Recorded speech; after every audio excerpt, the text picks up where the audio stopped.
Hello everyone and welcome to this video. I'm Sudakshina Bhattacharjee or Kina, and I am a business English author as well as a journalist, writer and editor and a digital content marketer as my day job. Welcome everyone to this video. Today I'm going to talk to you about what I think are my top 3 tips in business English to help you be successful in communicating in English at work. So let's start. Tip 1 is to get to the point quickly and clearly. Particularly in the corporate world, I'm talking from personal experience.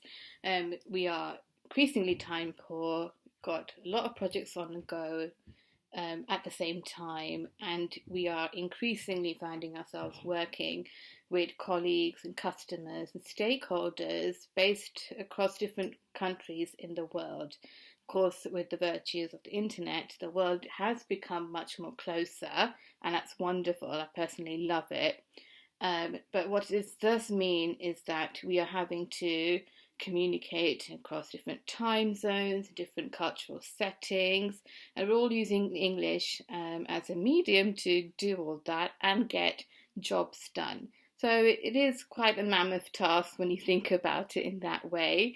And how do we do this more effectively and quickly without having to go on a training course or take out time to do further learning when we don't have the time? So my job here today is to help you navigate that a bit. So we'll start off with how to get to your communications quickly and clearly. First thing is you need to be brief but not curt. Often what happens, or what I've seen in my working life, is people who I haven't worked with before or have only just had a fleeting interaction with them.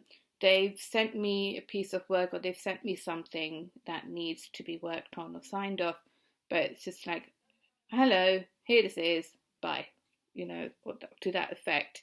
And when in a time poor environment, we don't really bother with it much. We just get on with it because it's just a document that I'm after. It's not the etiquette or the communications that I'm fussed about, but it still comes across as brusque or rude, and you feel a bit offended. And you want to avoid that situation because I'm sure, none of us intend to offend anyone, and yet we're also pressed for time. We just simply don't have the time to even write a decent email. What do I mean by a decent email? I'll come to that in tip 2, so bear with me. But we need to be brief without rambling on. And at the same time, you don't want to be so brief that you come across as rude. So what I do to strike that balance is bullet lists. So I start off with my greeting, and then so this email, this is what I do. 1, 2, 3. ... I expect this. I want this. I'm stuck with this. What do you think? Let me know, and put the attachment in and send it. In this way, you have everything. The email is not too big. You've got the attachments. You send it, and it's done. But you have to, when I hear colleagues and my friends and people say, just don't have the time, really don't have the time, you do have the time. You always do have the time. And you can make the time, even if it's a minute, you can make that time. And everyone will understand, because at the end of the day, you need the job getting done, right?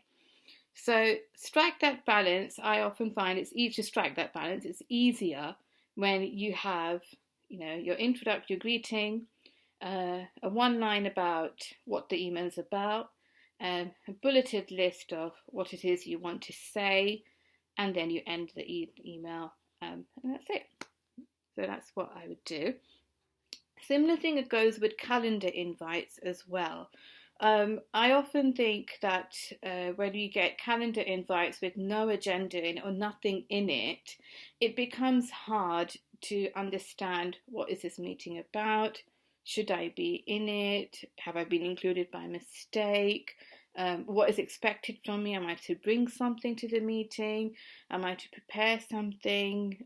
You end up with all these questions in your head. If you think it's important to think about the recipient, yeah. So whoever's going to get the email or is going to get the calendar invite, you need to put yourself in their shoes for just a minute or even 30 seconds, especially if you're writing to someone or sending an invite to someone you have never worked with, you do not know this person, or that person is a customer, in which case you've just been given the data, you've been given you send this email off, or it's a stakeholder, a senior stakeholder in the business, or it could even be the big boss. It could be the CEO or the CTO or someone like that, who you have no direct communication with whatsoever, but they are expecting this email from you, or they're expecting a piece of work from you. So it's very important to provide an outline, basically, is what I'm trying to say. And but without rambling on either, because no one has time for an essay, as we all know. So with calendar invites, yes, provide an agenda. Again, similar sort of format. Hello, we're having this meeting at this time and date. We look forward to seeing you there.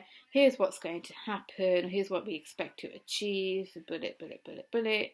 And then thanks, look forward to seeing you there. Any questions, please let me know.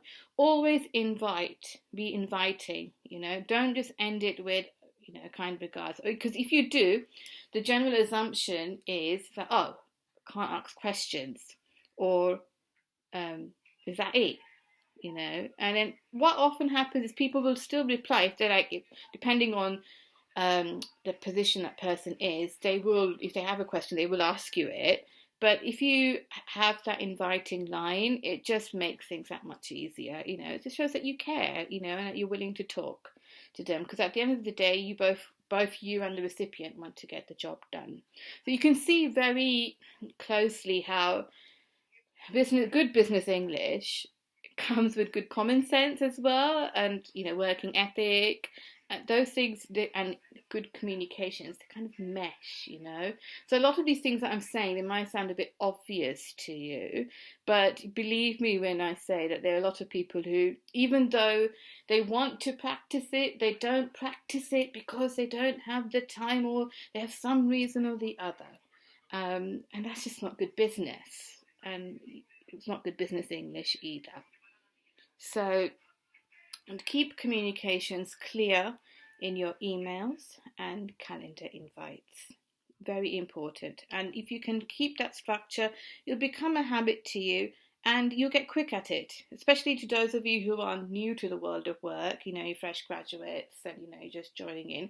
These things are important. And as people who have been you've been in working for a while, but, with email and digital, and because we're all now working remotely, especially in the corporate sector, it's important that you maintain this sort of structure, and it does become a habit. It becomes a habit. When you start using bulleted lists, you become habituated to it, and your life becomes easier ultimately.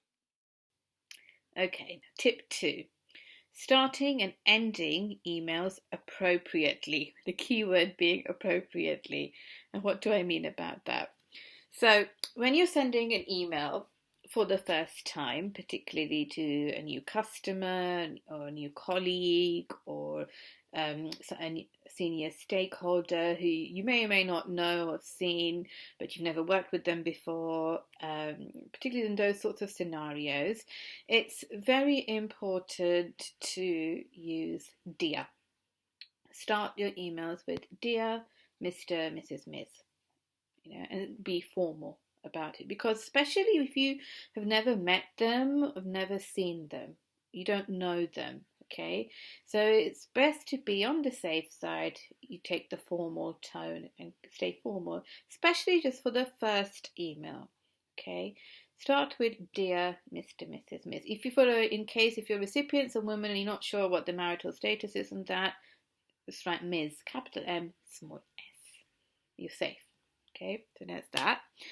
When you sign off your emails, you can send it with kind regards, best wishes, yours sincerely, whatever you feel, your style, that's okay. But you end it with your full name, all right? So whether it's John Smith, or Jane Green, yeah, it's your full name.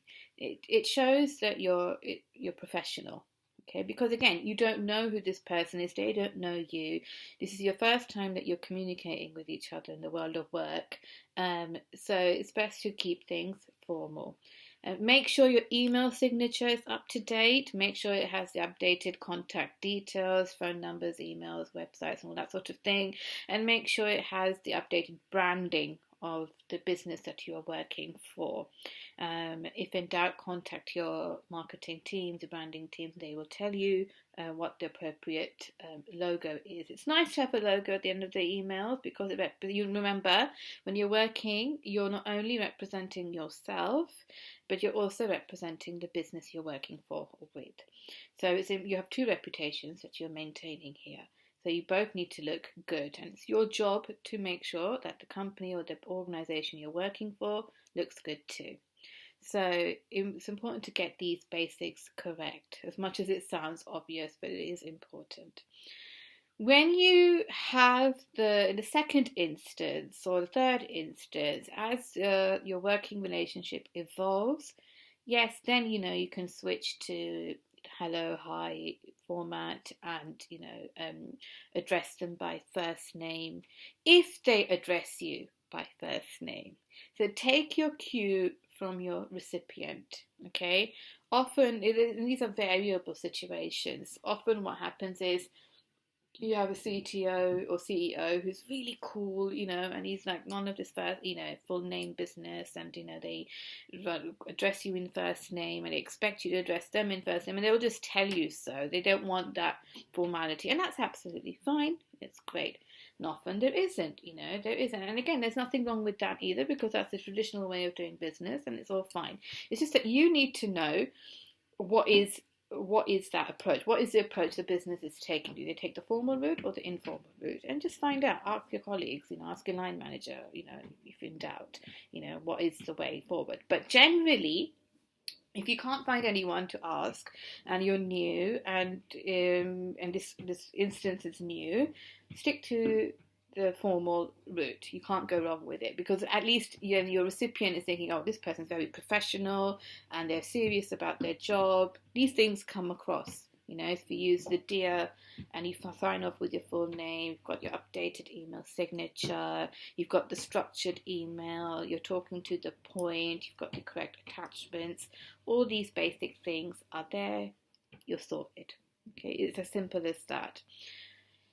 Complications arise when it comes to second and third emails, and you're still working with these people who are either new customers who are yet to be on board, or they're boarding with your company, or there are colleagues you've never met before and they are based somewhere else, or it's a senior stakeholder and they're still quite that position is not changing and your equation with them hasn't quite changed. What do you do then?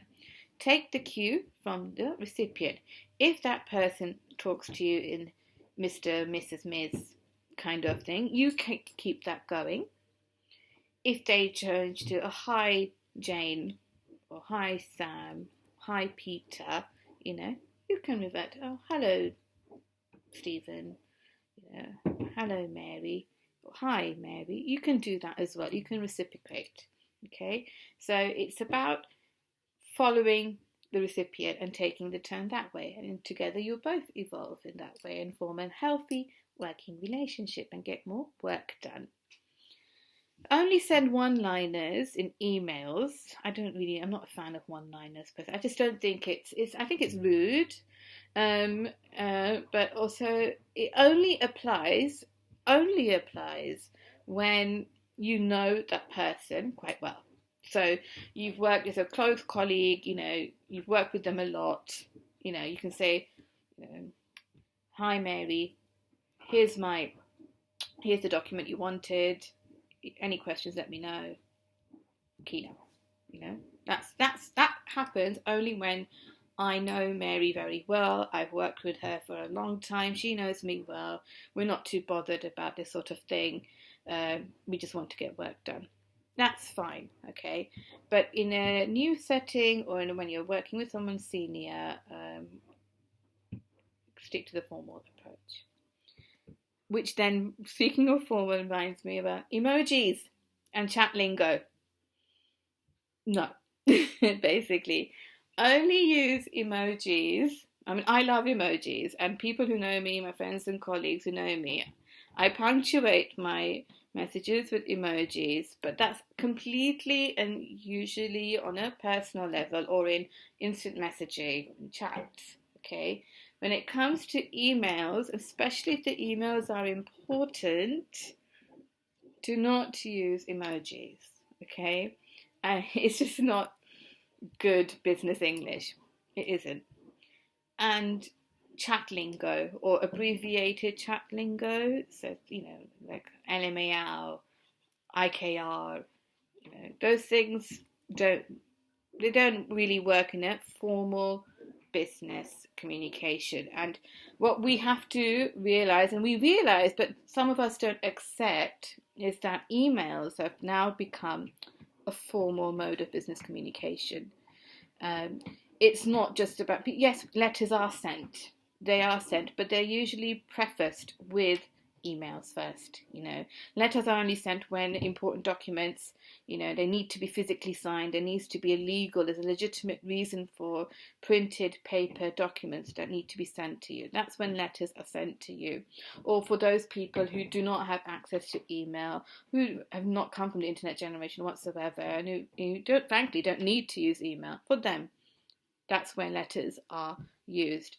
But in most instances, across most countries in the world, email is now the main form of business communication. Therefore, they're taken very seriously. They are used in courts of law as evidence. So can you imagine then, if you think about it, it's as important, emails are as important as a legal contract. So can you imagine any emojis on a legal contract? No, right? Same thing with emails, especially if they're important or serious topics, difficult issues you're talking about, If the only instance where it could possibly be acceptable is when you've got a really close relationship with the recipient, and they are using emojis to convey their emotion or how they're feeling about something, okay, then you can use that then. But the general rule of thumb is no emojis, no chat lingo in your everyday, day-to-day emails with important people, important matters, new people that you haven't emailed before. Okay, so this is what I mean by emailing appropriately. You don't want to be, I know there's the question of we don't want to sound boring, but sometimes the business matters are so important that it's not about being boring, it's about being professional. So it's very important, fine line border. Do I be boring but be professional and give off a professional impression? Or do I relax a bit, be casual, and come across as a bit slacky? You do the math for that. So no emojis and chat lingo in formal, important emails. Proofread your emails, okay? And again, this is a common mistake that happens. We've all done it. Sent an email off, we then reread it afterwards, whether it's immediately afterwards or a few days later when we see the reply to, and then we look at our email and we notice the typos blaring at us, and you're like, oh my God, what have I done?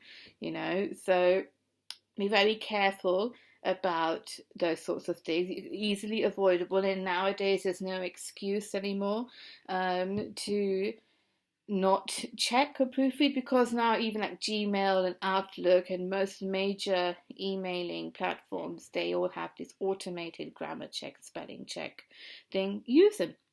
Absolutely use them. And if you don't want to use them, use your own grammar sense and spell check sense. Use it. There is no excuse not to. You don't have time. Like I said before, make time. These things matter. You've got to think of the bigger picture as well. you wouldn't, you move away from the organization you're working in a year later or so, you move away, but your work and your comms, the communications, they will stay on the company files. They will stay recorded. And whoever again comes in after you or whoever else wants to see those communications, when they see those emails and they see an emoji or spelling mistake, or they won't mind so much. They won't mind. They will let it aside because probably they've got something more important to look at. But it still stays. That record stays. So do you really want to leave that mark in the company communications? So keep that in mind too. And that similarly, as well as proofreading, stick to English when communicating in English, or stick to the language you're using when you're communicating in it. And because this is a business English video, we're talking about English language, so stick to it. It's very easy to switch languages. We all do it nowadays because of social media and in a chat and in our IMs and WhatsApp and what have you. We do it. We use English, but we're typing in a different language. Like in India, we do it in Hindi or Bengali or Gujarati, whatever. Or in Europe, we do it in German, Spanish, whatever. We do. And it's very easy to switch to another language, especially with the European languages, because, the alphabet's the same. So it's very easy to switch over. But please try to refrain from doing that, because what it does is not only does it alienates all the people in an email, so who don't understand that language. It doesn't like, oh, why are they talking in that language? Why are they writing in that language? Do they not want me to understand it? Should I even be on this email list? Does this matter? And it kicks out those questions, which you really don't really want. And you probably don't even have that intention to. You're just probably trying to make a point and you wanted to get it across, and you knew that your recipient would understand it if you said it in that language. But if they need to be said in that language, you say it in a separate email. Yeah? Or you say it in an IM, in an instant message or something. When you're particularly emailing a lot of people and you're using the English language, make sure the entire email is in English. Then you'll be fine. This brings me to tip 3, being culturally intelligent when it comes to business English. Now, what has culture got to do with anything? In this day and age, when the internet has brought us so close to each other and we are working with people based in different locations, with different time zones, speak different languages and come from different personal, social, work cultures, culture does matter. And understanding, having some sort of sense about the cultural background of the recipient you are communicating with, working with, does matter.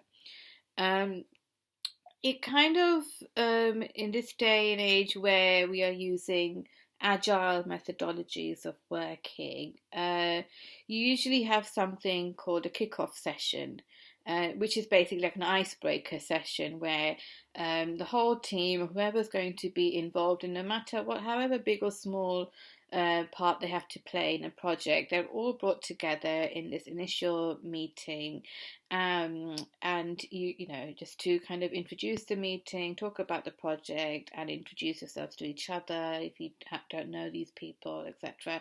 It's an icebreaker session, and those are really nice to have. They're very actually important to have, because what happens is that you've already then formed connections with people, and you put names to faces, and you kind of already, intuitively as a human, you've already kind of looked at them and judged them in terms of what kind of person they're going to be like. Are they, friendly? Are they more reserved? Are they stick to business? Are they chatty? You get all that. You get all the sense of that, and then that helps. Then when you go to work, you go back to your desk and you start working. You keep that in your head, and then you write the emails according to it. You send out calendar invites based on that sort of the information you've got from the kickoff session. So actually, I would suggest that in businesses, like before you even start a project, just have a kickoff session or an introduction session, where you bring the team together. Again, in this day and age with the internet, especially in remote working,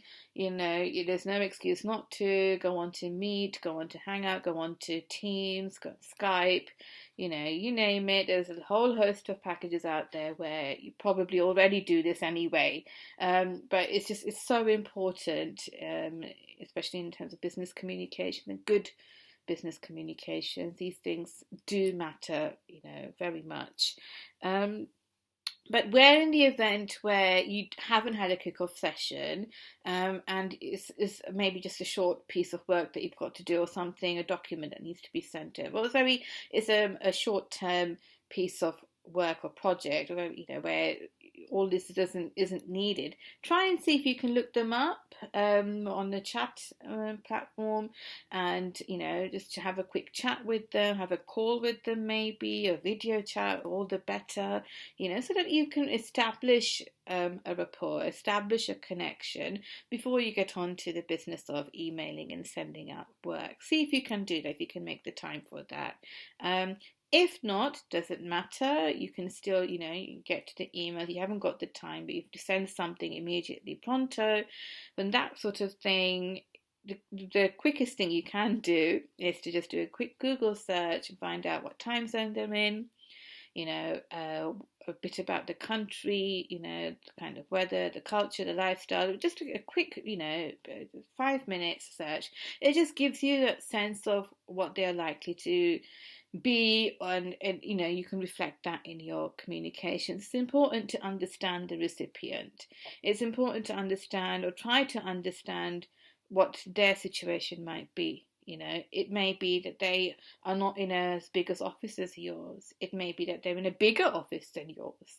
It may be that they're, it's really cold out there and they're miserable and it's a horrible day, for them weather-wise. Or it may be the opposite, that they're having a fantastic day and you're going, having a bad day, or weather-wise, or, pollution-wise, or environmental-wise. So it's just about, do a quick search. No harm in that. It gives you a sense, it gives you an idea, and that will reflect in your communications, and it just shows you care, which is important in good business. In new conversations, start with, and also in regular conversations actually, start with a good morning or good afternoon or good evening, depending on the time of day you are sending the email and time of day they are in, particularly. So if again, a quick Google search will tell you what the time is of that particular city or town. Even it will tell you what time of day it is over there, and you send the email. The greeting could be tailored accordingly. So if it's nighttime there, or if it's evening there and it's morning here, but it's evening there, say good evening. It shows you care. And professional as well, that you're aware of the time zones and time difference, and while you're starting out on the day, they're finishing off for the day. So you're addressing all of that in that one greeting. It makes a very good impression. So you want to do that. And the whole hello, hi debate thing, we've mentioned this in tip 2, about when to be formal and informal. But when it comes particularly to hello and hi, in some cultures, I often get this asked, like, what should I use, hello or hi? Because hello is perceived to be more formal, hi is more informal. I mean, in Britain, up until about 10, 15 years ago, we had the same thing going on here. Like, hello was only used in formal occasions, hi was very informal when you're really close.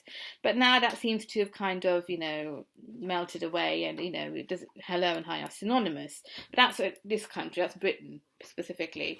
When in some cultures, actually hello and hi are taken quite seriously and taken differently. So if you want to be in like more semi-formal but not too informal or not too formal situation, say hello. Or if you're that keen, you can find out how to say hello in the country that your colleague or customer is based in. That would be quite nice. You can Google Translate, quick look. and they will tell you what it is. Is it hola in Spain? Is it bonjour? Is it salam? What is it? Start it there. It's actually quite nice. They would actually like it. Instantly, you would have broken the ice then with that person. It's, oh, this person cares. Look, they're greeting me in my language. It's nice to do that. So you could do that as well. When you're finishing communications or a meeting, or whether it's verbally or written, say have a nice day or have a nice evening, have a nice weekend if it's the end of the working week, wish them well. It's good manners. And good manners matters a lot because it's about reputation. It's about, oh, look how well behaved these people are. Look how professional these people are. I like doing business with these people. More business, good manners, more business. It is that simple, but also that important. And if you can be culturally more open or more understanding, and you show it, even better at this day and age. I mean, I do it. I try to do it with colleagues abroad, and I see it's appreciated. And equally, I'm also, when they try and do it with me, because I'm Indian, they say, namaste or namaskar. I'm like, oh wow, that's so sweet, thank you. And it's like that sort of thing matters. It matters. It's like, oh, that person's really nice. I want to work with them more. You can get more business. These little things can help. So that's what I mean by being culturally more open, culturally intelligent. Avoid complex jargon, complex vocabulary when you're writing English, and there's a misperception that if we use, especially, and I've seen this when working in India and Asian countries, that we need to kind of show off that we know complex words or nice rich vocabulary when our communication. There's nothing wrong in that. It's just not always practical. So in some sectors, like in academia or in science and universities and that sort of thing, yes, do use a complex jargon. In fact, you would use it. It's expected from you that you would use it because it'll just be natural. It'll naturally, organically come to you, and your audience also, your recipients will also expect that you speak so. And that's absolutely fine in those sorts of sectors and settings.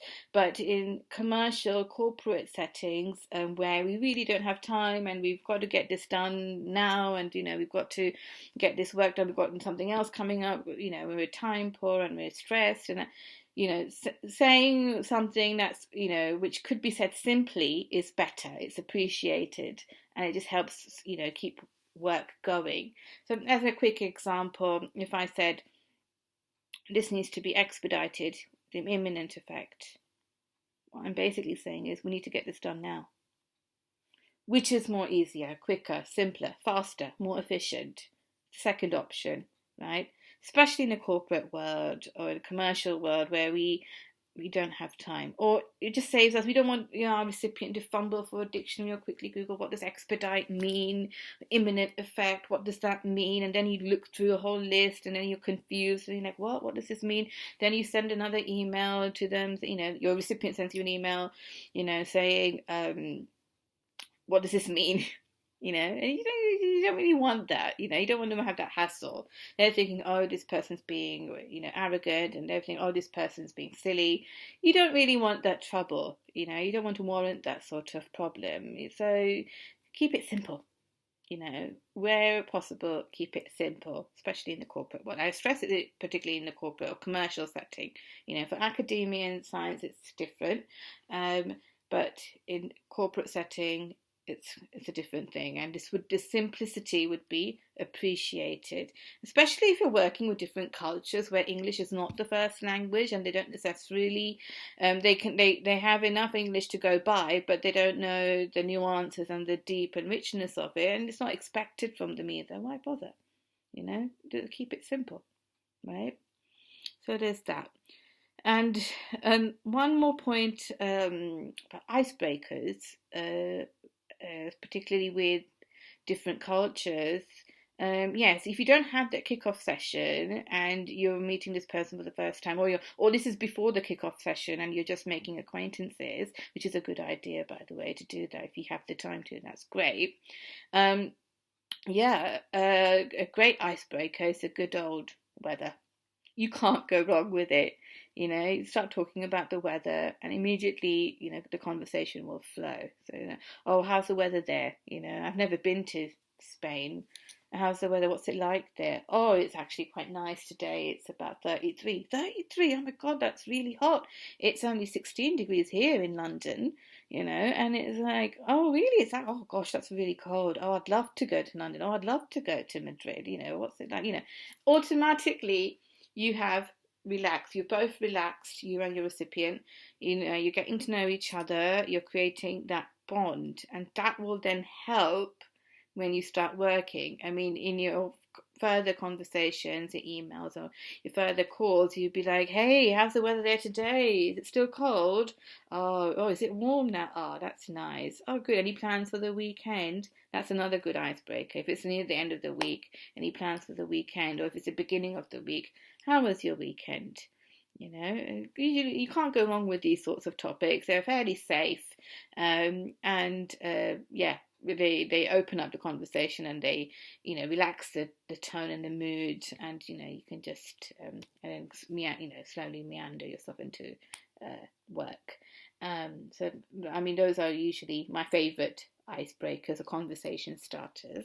Another thing you could do is, if you have the time, you can look about the food. What's the food like over in the recipient's area? What kind of music do they listen to? You can do that sort of research, if you like, just to get a feel of it. And then maybe, as an opener, you could talk about, so I heard that the shawarma is like a really popular food in Lebanon, and is that so? And what's it like? I mean, and then that person, yeah, it is, or no, actually, no, that's a common misperception, or it is, and then they will tell you about it. And what it shows is two things: that you care enough to find out about them, and you're interested in them, and then it also shows that you want this relationship to work. You want to do good work. And they will also reciprocate. They will also know, that's so nice, that person cared enough to find out. I will also care enough. I will also put the effort in. I'll also pay more attention to this piece of work and get the job done. So I hope all these tips helps you. If you want to know any more information or any more such tips and guidance, I've happened to co-written this book, Improve Your Global Business English, with me and Fiona Talbot, who is a major expert in business English. She has written several books before, and she has a couple of books, new books as well. It's available everywhere. It's on Amazon. It's on in most popular retail stores across the world. It's on Flipkart in India. Go for it. Buy this book. It's full of tips and guidance and exercises that you can practice at home, and use it at work as well. Full of advice. Some of the advice I've given you here is in this book as well as more detail. If you want to look into it further, you can also visit me on my website, sudakshinakeena.com, and leave a comment below. If you have any questions, or tweet me at Sudakshina Keena. I look forward to hearing from you. I hope you find this video useful, and thank you for watching. Take care. Bye-bye.